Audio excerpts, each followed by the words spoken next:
Tú eres Luis Fernando. Sí, ¿Y qué haces por aquí? haciendo una investigación ¿Y sobre qué? sobre Gustavo Álvarez de Gardiazabal como cronista colombiano. ¿Y cuál es el propósito? El propósito es buscar las columnas que él hizo a partir de los años 70 hasta el 2008 más o menos acá en Colombia. ¿Te gusta bastante Gardiazabal o no? Sí, algunos libros de él muy interesantes. El mejor. La misa ha terminado. ¿Sí? Sí. No he leído entonces Cóndores. Ahí lo veo, el libro más importante sobre la violencia, escrito 40 años después.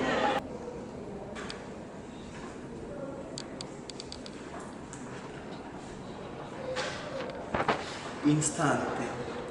A Porfirio Barba y sus avatares. Yo presente, yo excitado, yo expectante.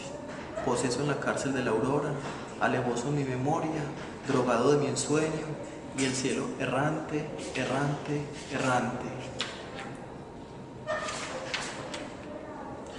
No me sirvas más, por favor. ¿No sabes que cada copa me mata lentamente? Esta vendimia solo trae dolor y desolación. Este elixir etílico fermenta mi conciencia y me acerca a las estrellas. Al fin y al cabo ya me cobija una sombra que carcome mi existencia. No me sirvas más, por favor. ¿No sabes que cada gota es como la cicuta que mató al sabio? En la piel de las uvas me parece tocarte. Un hálito alcohólico me sublima. Soy su poseso, como de mentor en Azkaban. No me sirvas más, por favor. Una simple historia. Una simple historia. Una prolongación indefinida de sucesos entrelazados que comienza en mi presente y que quizá haga parte de tu tiempo en algún lugar. Palabras inocuas que trascienden el simbolismo de las manchas de tinta y que forman en nuestros cerebros cargas de sodio y de potasio, excitan la materia que nos compone y como una oleada de atardeceres, remolinos ensortijados, como colores brillantes y una cascada de arcoíris, nos recorre enteramente. Adiós. Despídete los atardeceres fríos y silenciosos de tu tierra, de las crepusculares lunas yuxtapuestas en tu espacio, de los angelicales niños que juegan en el parque, que no verás crecer ante el sabio magnolio de bellas flores. Cuando regreses convertido en un recuerdo, no oirás la fuente milagrosa donde beben las palomas, ni verás el verde primoroso ya en el cementerio. Serás la dulce miel que nutre al mirlo en la guayaba roja. No escucharás jamás el tañer de las campanas, llamando a congregar al pueblo servicial. Dos bustos elocuentes miran la señora madre, que te acompaña en tu dolor con lágrimas tornasol. Llorarán brunidos los sauces en la quebrada. Ya no correrás augusto por la vereda. El agua cristalina regresa a la fuente y una tarde florecerás rosado en la rosa. Los girasoles dorados ante la ruta y las estrellas perderán su rumbo una tarde fría. Caninos silenciosos moverán su cola, pues oliendo en el polen aromático te percibieron tanto tiempo llorando, ahí sentado.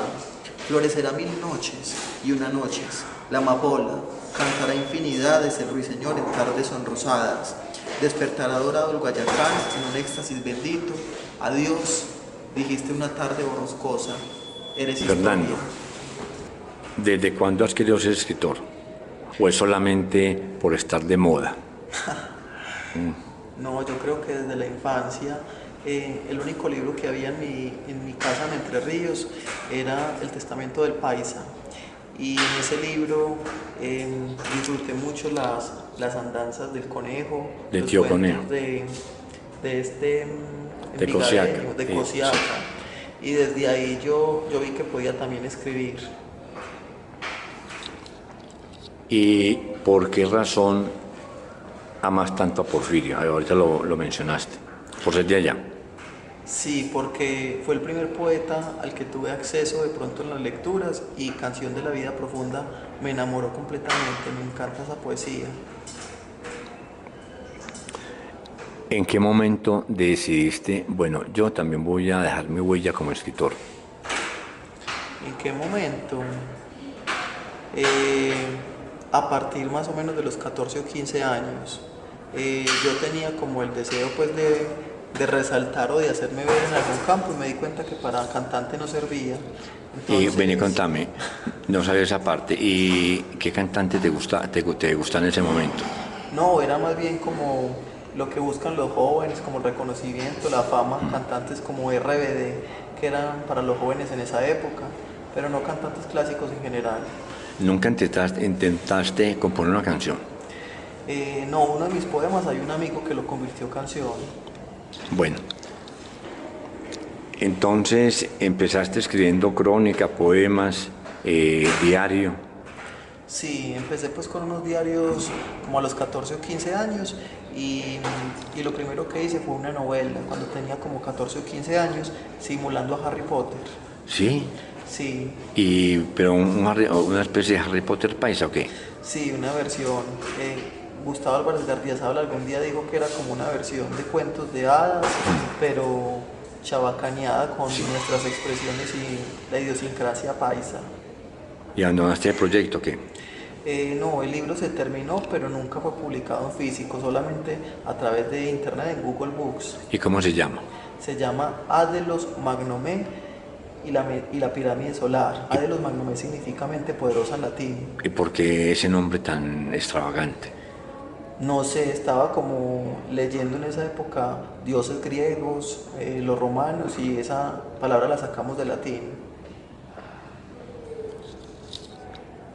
¿Y cuándo decidiste ser poeta? Porque veo que te da mucho pan en la huerta leyendo. Como a los 7 8 años, en Entre Ríos hice como mis primeras poesías. Lo dejé por un tiempo y hace más o menos 3 años volví otra vez a escribir poesía y me contacté con el grupo de La Huerta, los poetas. Hay algo que tiene el libro y es poemas y narraciones cortas, sí. ¿Por qué hiciste esa especie de híbrido? ¿Por qué no te hiciste por una sola temática? Quería como rescatar de lo que ya tenía el compendio escrito y quise como presentarle a la alcaldía una propuesta, digamos, atrevida, adicional pues al nombre, que tuviera esas dos posibilidades, tanto las poesías como los cuentos, simulando la colección de cuentos Cara y Cruz. ¿Has hecho crónica o no? Sí, he hecho algunas crónicas para el periódico Epicentro de la Comuna 10. ¿Y cómo publicarse en Epicentro que es tan difícil? Eh, Casualidades de la vida. Llegué a través de una amiga que se llama Patricia Torres al Círculo de Periodistas de Antioquia. Y ella me presentó a Luis Guillermo Peña, a Zoila y a Abraham de Radio Zipa. ¿Y la poesía cuándo comienza? La poesía comenzó más o menos en el año 2012 o 2013, que empecé a escribir poesías de manera suelta y ya en el 2014 creo estuve un semestre con Luis Fernando Macías en un taller de la Universidad de Antioquia y allí vi que él nos leía a nosotros pues poesía de Ana Akhmatova y vi que yo podía como desatar en mí esa posibilidad de volver a escribir poesías como antes. ¿Qué aprendiste en los talleres? En los talleres aprendí pues a hacer un ejercicio que es, en este caso, por ejemplo, Canción de la Vida Profunda de Barba Jacob. Entonces sentarme y a escribirlo con un lápiz varias veces y a desatar como en mí otra vez esa escritura del poeta, por así decirlo. Pero eso lo puede hacer uno solo sin necesidad de ir a un taller o no. Sí se puede hacer, pero conocí otras personas, otros amigos, otros poetas, otros escritores, otros puntos de vista. Hay una frase de Gombrowicz, el gran escritor polaco, que una vez le invitaron a un taller de literatura y lo primero que le dijo a los estudiantes allá fue: si quieren aprender a escribir, vayan, salgan corriendo aquí ya mismo. ¿Es extremado eso o muy anárquico? Lo que pasa es que hay gente que en los talleres desata algo que ya tenía dentro de sí y hay gente que en los talleres antes se bloquea y no es capaz como de darse cuenta de eso. Yo tenía la oportunidad de estar en otro taller también de Itagüí y cada maestro tiene su forma de hacer y dependiendo de la persona hay unos que nos llegan y otros que no. Entonces no puedo hablar por todos los talleres. ¿Has sido gran lector o no? Sí. O perezosito, tienes cara de perezoso. Últimamente me he vuelto más bien perezoso. ¿Más historiador o más poeta?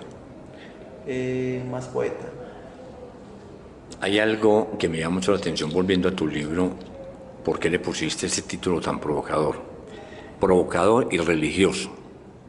El libro inicialmente se iba a llamar Un beso sin pecado concebido. Esa fue la propuesta que le hice a la alcaldía. Pero durante los 2 meses que estuve, digamos, en retiro espiritual, con el estrés, con la preocupación, con tantas cosas sobre el libro, consulté con un amigo de Entre Ríos, consulté con otros conocidos, con el escritor Gustavo Álvarez Gardiazabal, le pregunté y llegamos a la conclusión de que el mejor título era ese, El pene de las ánimas del purgatorio. ¿Y qué te ha dicho en las personas de ese título tan provocador? Ha sido algo muy simpático porque el año pasado estuve trabajando en Itagüí y tuve la posibilidad de hacer una actividad con niños de 5 años que se llama Leer es mi cuento. Y un consejo, cuando le vayan a leer a unos niños, lean primero el cuento. Yo no lo hice y me enfrenté a un cuento donde había un dibujito de un señor mostrando la nalga y decía, me bajé los pantalones y mostré el culo. Y esa cara de los niños cuando yo dije esa palabra fue como abrumadora, y la misma cara la he visto en adultos responsables, independientes, supuestamente pensadores cuando les digo el nombre de mi libro. ¿Quedaste satisfecho con tu libro o faltaron algunos poemas, algunos relatos? Sí, siempre encuentra unos poemas que le faltaron incluir en el libro, encuentra errores. No, pero eso es normal, todos los libros Bueno. son como nosotros que somos imperfectos. Bueno, pero sí quedé satisfecho para hacer mi primer libro impreso. Cuando decidiste que iba a poner los relatos y los poemas, ¿te sentís más narrador o como decís ahora más poeta, pero hablamos con respecto al historiador? Yo siento que cuando tengo que escribir poesía, me fluye muy de vez en cuando esporádicamente, que siento una pulsión muy fuerte de como inmortalizar un momento, algo que estaba sintiendo. Se da casualmente y esporádicamente, pero cuando soy narrador o escritor, es como más fácil hacerlo en el sentido de que me puedo forzar a sentarme a construir una historia o a contar algo y a responder ciertas preguntas. ¿Cómo ha sido la recepción del libro? La recepción muy buena. En mi pueblo, en Entre Ríos, he encontrado personas que han estado satisfechas con los libros, gente que se lo ha leído en 2 horas, en una noche. Bueno, también hay gente que todavía no lo ha leído, que no lo leerá, que lo tendrá por ahí en los anaqueles de su biblioteca. Y ya estoy recibiendo pedidos de Bogotá, de Cali y de otras ciudades para el libro. En Entre Ríos todavía te tienen como el sucesor de Porfirio o un escritor que apenas comienza. Eso hay de los 2 tipos de personas. Hay gente que me valora y pues me pone a la altura de otros escritores, pero también hay gente que no da un peso por mí. Pero lo importante es la persistencia, ¿no? Sí, la persistencia vence cualquier obstáculo. Ayer leí algo que Gardiazabal escribió sobre vos. ¿Estás contento o te sentís vilipendiado? No, me gustó lo que escribió. Un espaldarazo importante, ¿cierto? Sí, importante, me gustó mucho. El libro trae unas viñetas muy lindas. ¿Por qué razón le pusiste dibujitos? Fue como, yo había hecho la propuesta a la alcaldía de que el libro iba a tener como la asesoría de ilustradores y de dibujantes, entonces era un compromiso que tenía que haber hecho. Si fuera por mí, simplemente hubieran sido las letras, que cada quien imaginara las historias, los cuentos de la manera que quisiera, pero era un compromiso que se había hecho de que tuviese esas viñetas y pues el diseñador fue el que lo propuso así. Próximamente, ¿qué pensás después de haber escrito un libro? ¿Cuál va a ser otro reto? No, yo considero pues continuar escribiendo. Tengo como 3 ideas de novelas en mente a las que he estado como trabajándole, pero no me he puesto seriamente a escribir.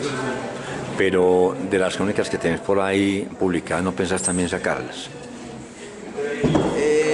Volver a publicar la que escribí cuando tenía como 14 o 15 años, pero tendría que hacerle como unos ajustes, porque cuando la leo siento como que ya no soy esa persona de hace 14 y 15 años, entonces veo las cosas como muy infantiles, no sé. En tu casa, ¿cómo vieron la sacada del libro? Pues la familia se siente muy orgullosa, les ha gustado mucho la publicación y están muy felices. Hay algo que me llama la atención, es que soy historiador. ¿No será que de pronto te metes más por el lado de la literatura? Sí, quizás hace 1 o 2 años he estado pensando que me hubiese metido a estudiar literatura de lleno o periodismo, algo más cercano a una disciplina como la historia. Contanos más de tu actividad diaria como escritor, o estás solamente metido en tesis. Solo dedicado a la tesis. La tesis. ¿Y sobre qué haces la tesis? La tesis es sobre una revista que se publicó en Colombia entre el año 38 al 49. Tenemos registro aquí en la Universidad de Antioquia, pero se sabe pues que tiene más de 30 años, que se llama Estampa. La dirigió Jorge Salamea Borda y fue una revista muy similar a Cromos. En ese sentido traía novedades, literatura, cine, mucha política, como las revistas de la época. Y pues lo que tengo que hacer es organizarla y entregar como unas pautas para los investigadores o historiadores que pueden consultar, qué falencias tienen, en fin. Hay algo que siempre me da la atención con los contemporáneos, y es que nos leen muy poquito. ¿Qué problema es con eso o es tranquilo?